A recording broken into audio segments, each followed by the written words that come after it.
everybody. Welcome into the back room. I'm Andy Ostroy. We have Jess Michaels back with us today. We'll chat with Jess in just a moment. But first, thanks for tuning in. We appreciate you listening, and we'd love to hear your comments. So email us at backroomandy@gmail.com and or post on our social media, and we'll read some feedback next time. And if you like the podcast, please rate and review and follow or subscribe, and to be notified every time we post a new episode.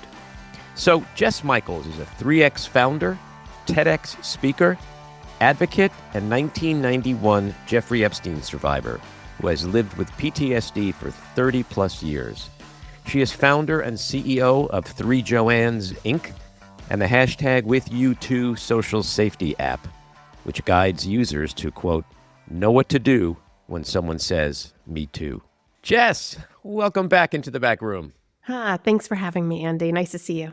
Likewise, it's always good to see your smiling face. So let's start with the obvious. Over 3 months ago, Attorney General Pam Bondi and the Department of Justice were ordered by law to release the full Epstein files. She's ignored and violated that law and continues, I mean, I can't even imagine that I'm saying this, but she continues to protect pedophiles. How does that make you feel? That's a great question, and it's something I think about a lot because I think it also changes. Part of me is not surprised. I don't think there was this big expectation from this administration that we would see the files released. However, we did get such strong rapport. We had such a strong rapport with Republicans in Congress that really care about this issue, that have worked hard on this issue long before the Epstein files were even a thing. And so I think there was hope. There was a little bit of hope. And the deadline came and passed. The hearing happens where she can't even acknowledge us. Mm-hmm. I think that was a very telltale moment for a lot of Republicans in Congress of what they are living through. I believe there's a lot more support now, actually, because of how we were treated by Pam Bondi.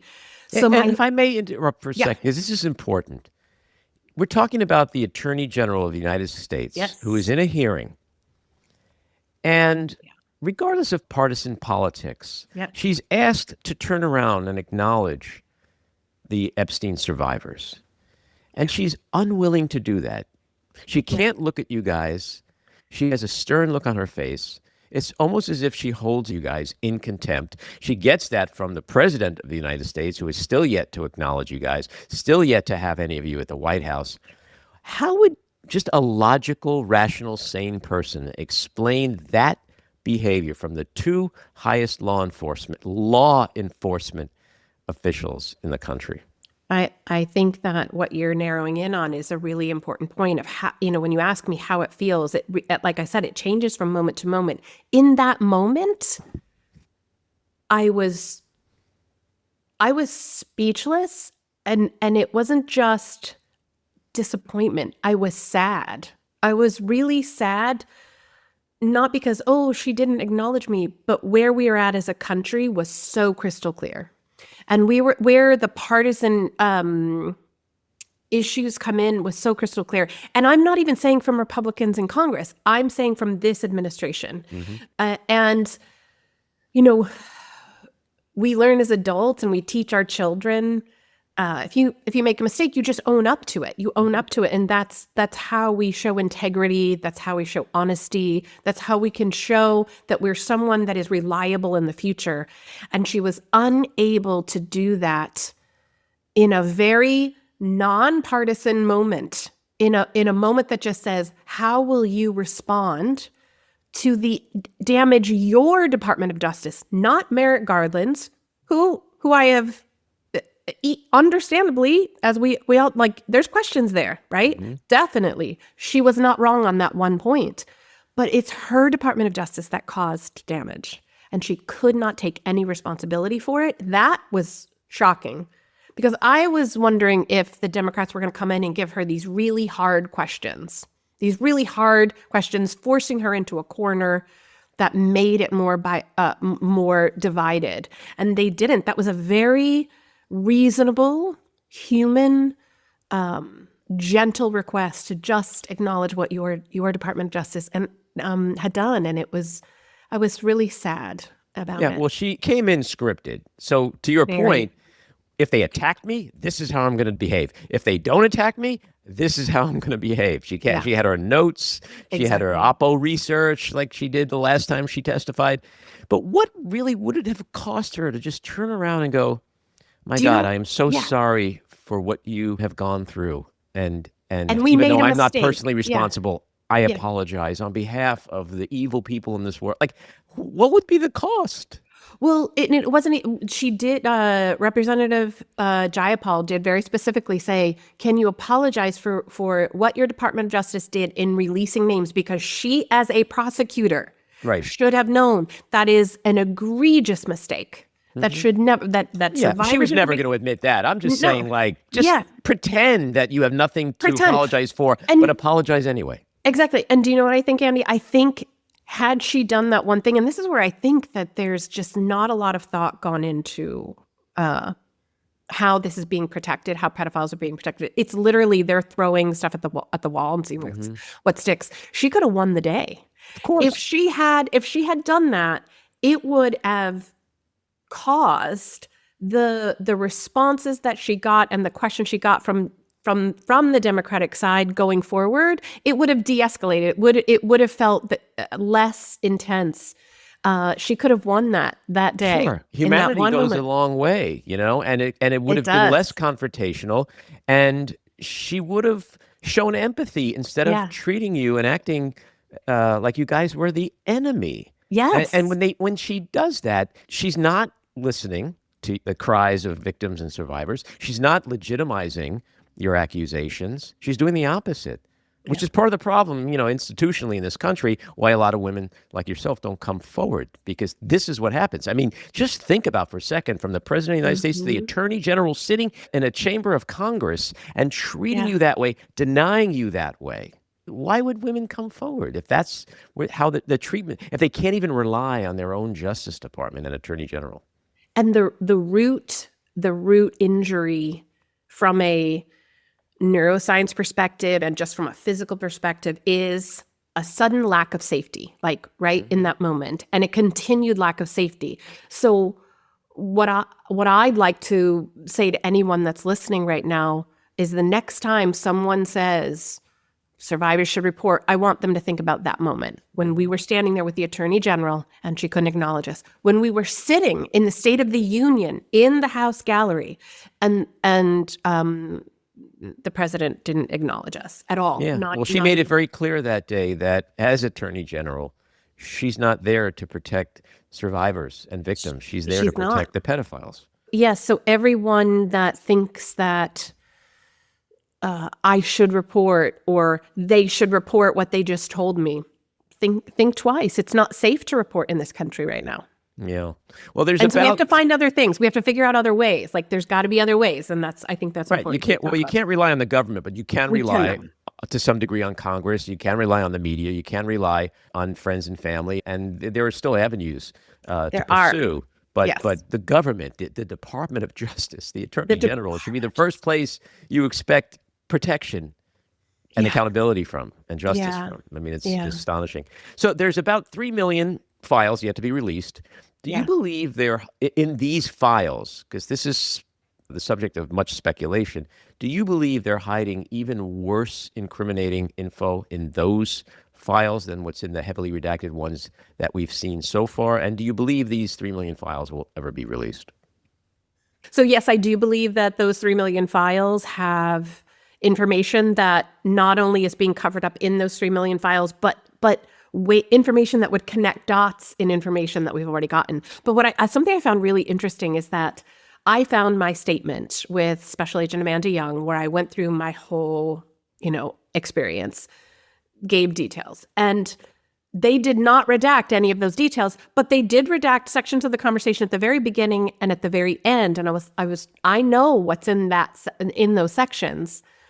And it's fascinating to me that they chose to redact those sections, and they chose to redact the FBI agent's name. And we've all seen that, I think, across the board. They're redacting FBI agents' names. They're redacting judges' names. They're redacting people that shouldn't have their information redacted. And they're not protecting those who should. And then not protecting the victims. Yeah. I mean, as I understand it, there are dozens, like I think over 100 victims' names that have been released. Yeah, well, just look at how they treated the whole Lex Wessner situation. And then Massey and Kana were like, unredact that stuff. And they did. So it's like, they're acting like children, like, ooh, we're They're getting away with delaying. this unless mommy and daddy come along and make us undo, what we did and clean the room. And it's just unconscionable. I mean, just think about what we're talking about. We're talking about accusations of rape of 13-year-old girls, the trauma that you've experienced and other survivors have gone through, the suffering that you still experience. And the levers of government, the levers of justice in this government are not protecting you. They're protecting the pedophiles. Protecting It's stunning. Criminals. And I think it's really important that we start changing even the language, because Jeffrey Epstein was an adult when he raped me. I was an adult when he raped me. So it's not just pedophiles. It's literally what I'm... That's a good point. Thank you for bringing that up. We need to say sex buyers. Right. People that buy sex. People that create this market for bodies, for human bodies. And I think that's a really important distinction that we need to start talking about is, when are we going to start talking about the sex buyers? Right. No, that's a really good point. Thank you for bringing that up. So back to Bondi. She's been subpoenaed by the House Oversight Committee. Yes. Are you expecting that she'll honor that subpoena and testify? And if so, can we expect anything from her except more lies and deflection, even under oath? I think that she will double down on the lies if she shows up. I mean, I think it's questionable if she's even going to show up. Isn't that crazy to sit here and think that the highest law enforcement, aside from the president, law enforcement official in the country would ignore? But I guess it wouldn't after she just violated the law willfully, right? I mean, so why would aren't we on like day 90 something or 100 in something of we have been breaking the law for this amount of time? I mean, there's a desensitizing and normalizing of the egregious, right? The law was broken on December 19th. That wasn't when the files were supposed to start dropping. That was when they were supposed to be completely released. All of them, all 6 million, which I don't know if you remember this, but first they said, oh, we found another million. That was only 1 million. And then it wasn't until after that deadline, they were like, oh, wait, there's 3 million. And then we go, oh, wait, there's 6 million. No government agency investigates something for decades with 6 million files if nothing happened.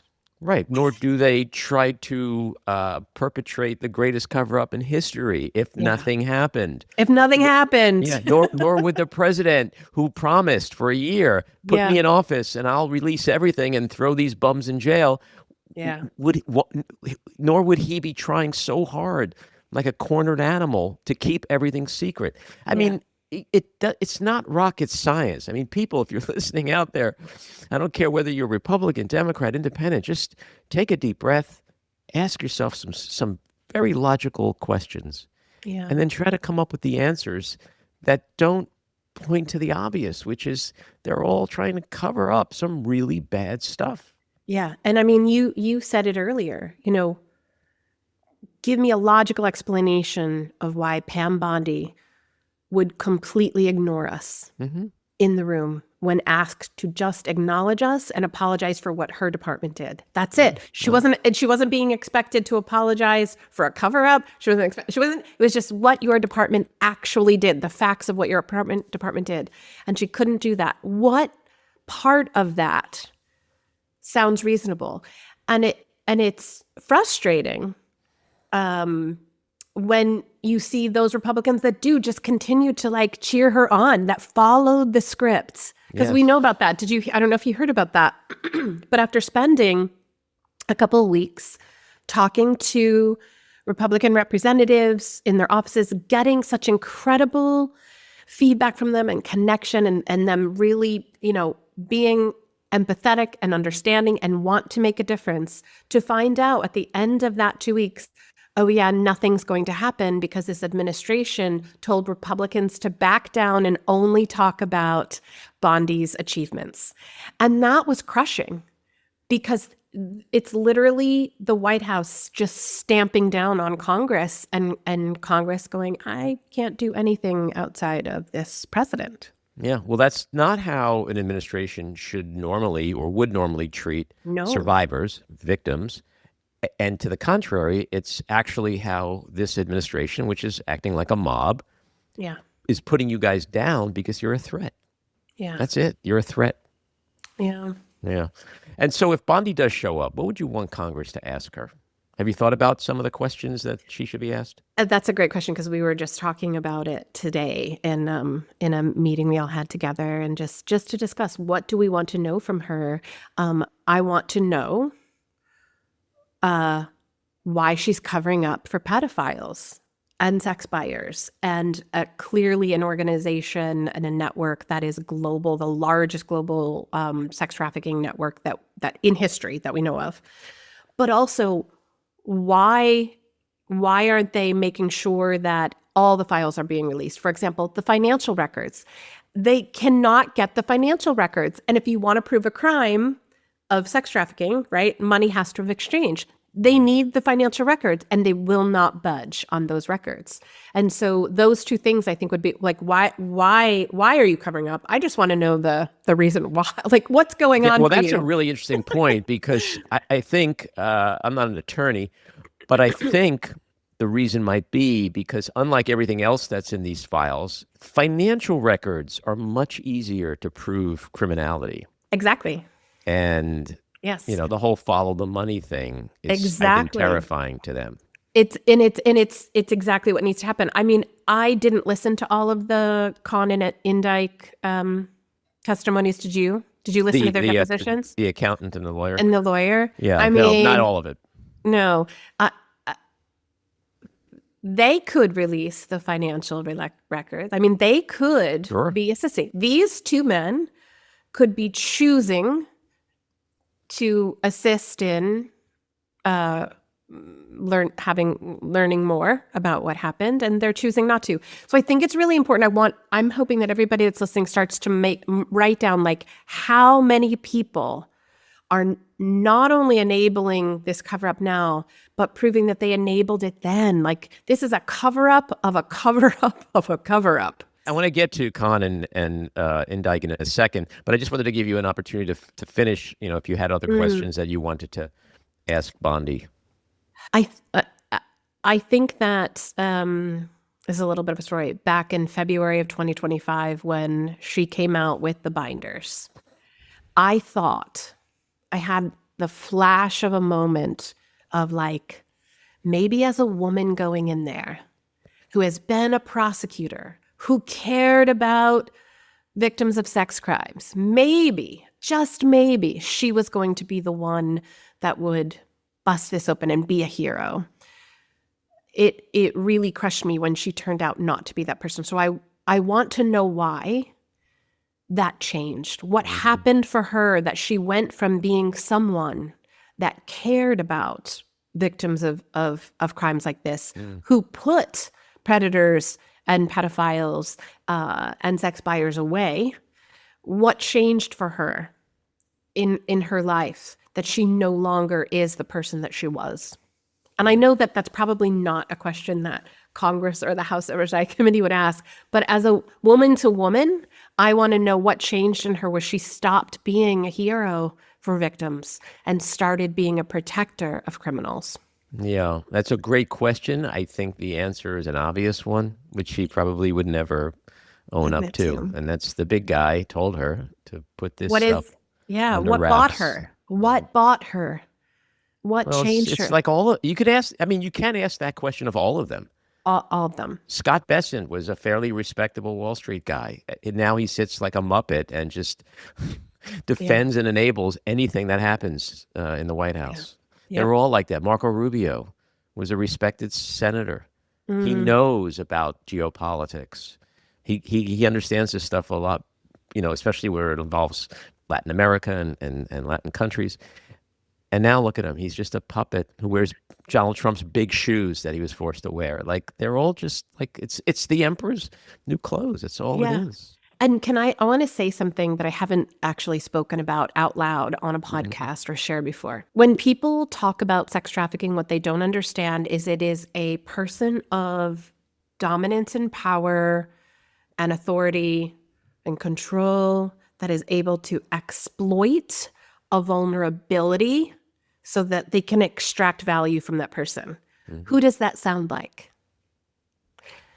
And so if you think about it, actually everyone in the administration knows exactly how Epstein survivors felt. Mm. They are also fallen into this network of being controlled by another human, and they cannot get out. It is a very bizarre. I don't know if I'm accurate in that, but as someone that is a victim of Epstein that knows other survivors and have talked, I couldn't escape the comparison that many Epstein survivors, when they first met him, and even as they got to know him for a while, didn't know they were a victim for a long time. And I think that it's going to take a while, but the people that are in this administration don't realize they're a victim yet. Mm. Well, they And will when some of them get disbarred, like the last time, or in the next exactly, administration, they're brought up on charges, or charges of war crimes, like in the case of Hexit. exactly, But yeah, exactly. it's access to power that I think makes them sell their souls. I mean, it's just being in the in club. I mean, just look at all the hangers-on at Mar-a-Lago. They spend Yeah, hundreds of thousands of dollars so they could sit in a big room and clap and cheer when the big yeah, guy walks in to take his seat at the table. And maybe they'll get a photo with him, or maybe they'll yeah, get a photo of him, and yeah, it's like, why? But look, yeah, and this is the second time in a week I've mentioned this on my podcast. The first time I interviewed Anthony Scaramucci, who I've gotten friendly with, and he's been on many times. I think he's a really bright guy, and he's been on the right side of history these last few years. I asked him, "You're a really smart guy. How did you get caught up in this yeah, shitstorm?" And he said, honestly, Andy, I'm an Italian kid from Long Island, and then I'm sitting in the White House in the Oval Office with the President of the United States. That's it. It's just yeah, like you're like, wow, like all of us grow up. Like some of us even visit the White House when we're kids. We go on the yeah, tour. The President of the United States. Now you're sitting and you're staring at that resolute desk where John yeah, Kennedy sat and little John was. Like, it's history. And I think it just makes people lose their minds. Like yeah, they're like, I'm on the inside now. I'm part of this. yeah, And it's the only explanation, other than there are some like Stephen Miller who are just absolutely born evil, yeah, that's the only explanation. yeah. And it makes them do really horrendous things, you know, Really dehumanizing and inhumane things. re-victimizing people. Yeah, So you mentioned Richard Kahn and Darren Indyke before. Kahn is the former Epstein accountant, and Indyke was the attorney. Both testified recently, and they said that the Justice Department and the FBI never interviewed them. But that's more, crazy. more stunning is that they admitted to getting millions of dollars from Epstein. These are like Yeah, middle income, yep, run of the mill attorneys and yep, an attorney and an accountant. They're not like the highest profile, wealthy. yeah. They're just average guys. But they denied knowing anything They did. about Epstein's crimes. Does that smell as bad to you as it does to me? Yes. Yes.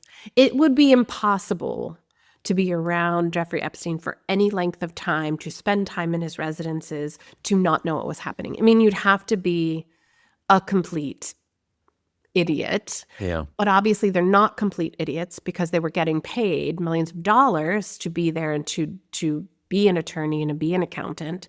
They served a purpose. They had to have known, and that money is obviously to keep the cover up going and to shield the men that were sex buyers. Well, one of the things that was perhaps most stunning is that the accountant testified that the Epstein estate settled with Jane Doe number 4 Yeah. on behalf of both Epstein and Trump. The lawyer refused to confirm or deny that. Jane Doe number 4 is the woman who accused Trump of raping and hitting her when she was 13. How is this not the biggest story in America right now? I don't know. And I will tell you, because I've talked a little bit about the Epstein Victims Compensation Fund. And when I had reporters ask me a little bit about that, and what I explained is that that was a legal process that we as victims had to go through. And it was a rigorous process. We had to provide evidence. We had to have medical records. We had to give therapy notes. I had affidavits. I had to sit through a claims administrator interview. It wasn't quite a deposition, but there were like 4 lawyers there that were all part of me sharing what happened to me. And when they award you a settlement, it is because you have proved harm happened. Like, we believe you that harm happened, right? I'm going to take a guess that when the estate is dealing with a survivor, they have to go with that same amount of belief. That person proved the estate harmed them. Epstein harmed them. And they had to prove their injury, the depth of their injury. They had to prove how long. We had to give all sorts of, again, medical and therapy notes to explain what kind of damage that caused. So that person proved it. They proved harm, proved it from a legal perspective. Yeah. And again, what's also shocking is that Pam Bondi lied. You know, she lied under oath, and she lied when she said there's no credible evidence to warrant an investigation. When all of this, as Dan Goldman read on the floor of the House about 10 days ago, that all of this exists. It's in the file. How the president of the United States in his former life was accused, credibly, of raping a 13-year-old girl. How is that not even investigated? Forget what the outcome is, right? Yeah. How is that not worthy of investigating? And how does Pam Bondi, as Attorney General, say that she has nothing to investigate when she has that? Yeah, and I think that that's where, again, this administration, I think, is missing what the core beliefs are of their original followers, which, if you remember in 2016, it was law and order. It just seems like this administration has gone far past and in opposite directions of what they originally campaigned on, which was law and order. And then secondly, in the next campaign, releasing the files to get those predators. And so I think they're just, I believe in karma. I believe that it may take a while, but I believe that these people will be held accountable for not only protecting the sex buyers and pedophiles, but for the harm that they have been doing all of these years, the negligence, the corruption, the cover-up that has caused even more harm to Epstein survivors. I feel like every single sexual assault survivor in the United States could be part of a class action suit against this government to say, you traumatized me while I watched what they went through and not getting any justice. I mean, if it were a just world, that is what I believe would happen. Yeah, I agree. I believe that the Epstein scandal overall is a giant boulder that's rolling down a hill, and he is and his ilk are trying desperately to outrun it. I do believe that one day it'll flatten them. It may take time because maybe it's just a huge hill, it's a huge mountain, but I do think it will flatten them. But I want to ask you your opinion on something, because there's a lot of people who, myself included, who believe this war in Iran is just perhaps the biggest Epstein distraction that he's perpetrated yet. What are your thoughts? Yeah, I've looked at every single time something has happened, and it is around some moment where Epstein and survivors were getting traction somewhere. And I believe that the Iran war started the week after we were at the State of the Union. And we did the press conference and all that. And I do believe that It's just another distraction. I think Venezuela happened. Like, it's very strategic. I think it's messy strategy. I think it's purposefully chaotic and messy and meant to distract. Well, the truth is, if you just look at the last 2-3 weeks, almost everything that the media is covering is about Iran. Yeah. And I get it to a certain degree. The country is at war, whether or not we agree it's a just war or a legal war.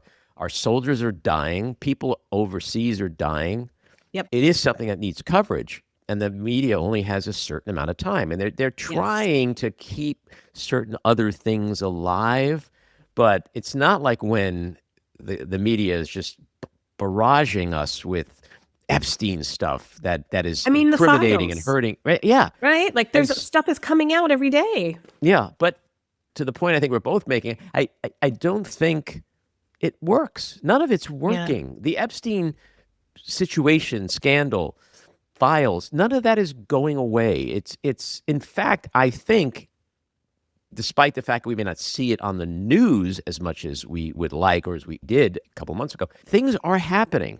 They are. They are. They are definitely happening. And I'm glad that you said that, Andy, because I think what is also happening is, I had mentioned on another podcast, like this issue we're finding out has crossed every single industry, between tech and entertainment, academia, science, Wall Street. I mean, it's literally crossed over into almost every industry, the medical industry, in every way, right? And what people, I think, are starting to understand is like, oh, wait, this isn't just these well-known household names. It's literally fathers and brothers and uncles and friends and colleagues, and it's the people I know and the people in my town. It is an issue that has been pervasive through communities for generations, and no one has listened to survivors when they've told them. And I think that's breaking. That shell, that veil of secrecy that pedophiles and predators have had is breaking. And that's huge. That's the one change I think that is definitely having, is that people are starting to recognize that, yes, we can say Epstein's name, but it's actually happening. It actually happens everywhere. Epstein was not special. It was sex trafficking 101. It happens on every block in every city, and even small towns. Mm-hmm. Do you believe that one of the keys to all of this in unraveling and getting to the truth is Democrats taking back at least the House and potentially the Senate this coming November, which is not that far away? I mean, time tends to move really quickly. So we're now 8 months away from 7 months away, perhaps, from an election that could dramatically change everything in this country. But to really haul people into the House and possibly the Senate, hearings after hearings, subpoenas, testimony, even including Donald Trump, perhaps. Now, what would that look like if Donald Trump was subpoenaed and on any level, whether in public, in private, at Mar-a-Lago, he just refused to go on camera under oath to talk about Epstein? So I think I have my fingers crossed that Democrats are victorious in November for a lot of reasons, but this is a big one. I think I agree. I agree with you very much. I think that it's if we don't win the November midterms, I think we are in big trouble. And I say we, I'm not even technically a Democrat. I'm an independent. I vote on character because I want to trust that whoever's in there, I may not agree with every decision that they make, but I at least feel like they're making the best decision they can. And I can trust that I may not agree with it, but I'm not going to worry about my safety in the world. I think that right now we have some really strong Democrats that are sticking with this topic and not letting it go, and are doing like courageous and miraculous things outside the box, like New Mexico. I love that New Mexico has a truth commission and they are really trying to do something on the state level. That's brilliant. And I think that we're going to see more of that on the state level. And I think that that's a wonderful strategy. What I really hope from Democrats, though, is I don't want to see another social media post talking about it. I want to see action. As someone that is living in this country that was harmed by this man 30 years ago, who believed the law when it said rape is determined by how much a victim resisted, and because I froze, I believed the law. We have a lot of things to fix here. And there needs to be some recognition that some of the ways that government operates, this system allowed for a Trump. Mm-hmm. And if we don't fix that system, it's just going to keep flip-flopping back and forth. I think we are too big of a country to have a two-party system. I mean, we could have a whole podcast on my thoughts on democracy and our government, I'm sure, because you're really smart about this and you talk about it even more than I do. But I think that our only hope of actually getting the release of the files and people that are actually going to hold trials, which is what we want. We want the Epstein files turn into trials. Mm-hmm. That's exactly what we want. I like that. I might steal that. Files that is into trials. Melanie Stansberry, and there's a woman there that is the one that founded the Truth Commission, and they said we want to turn the Epstein files into Epstein trials. Right, and I think we all need to be That's saying great. that. Yeah. Yeah. So speaking of courage, nobody is more courageous than you and your fellow Epstein survivors.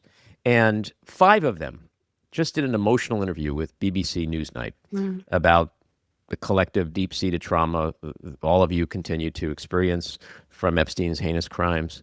How important is it for survivors to continue to speak out this way, especially when other news like Trump's war of choice and distraction right now are dominating the media coverage? I think it's very important because even as we're going through this process of the last 8-9 months of showing up in media, we're going to be able to give an interpretation to the news and to how an Epstein survivor or any sexual assault survivor is responding in their bodies, in their brains, and in their hearts and their souls. Better than anyone else is going to be able to give. I'm so grateful that the media and people like you that are doing podcasts that are allowing us to represent what is actually happening, allow us to be here, give us a voice. And I think that needs to continue, and that can't change because it's really, really irksome to watch people talking about survivors without really ever talking to a survivor. Well, that's a good point because a lot of people are getting their news and their insights from podcasts these days, perhaps even a lot more than they are from cable news. So that's why this is not going away, and that's why it's only going to continue to build momentum. Jess, always a pleasure to chat with you, even about such a difficult subject, because I really appreciate your insights. And I really appreciate having me on, Andy. Thank you so much. All right, come back again soon. This episode was produced and edited by me, Andy Ostroy. It was co-produced by Matty Rosenberg and Jen Hammoud for Radio Free Rhiniecliff, with additional editing by Matty Rosenberg, music by Andrew Hollander, and graphic design by Cricket Lengyel. And with a special thanks to our sponsor, The Epicurean. Again, thanks for listening. Please rate and review wherever you get your podcasts, and subscribe to the Backroom with Andy Ostroy YouTube channel, where you can watch full videos of our interviews. See you next time.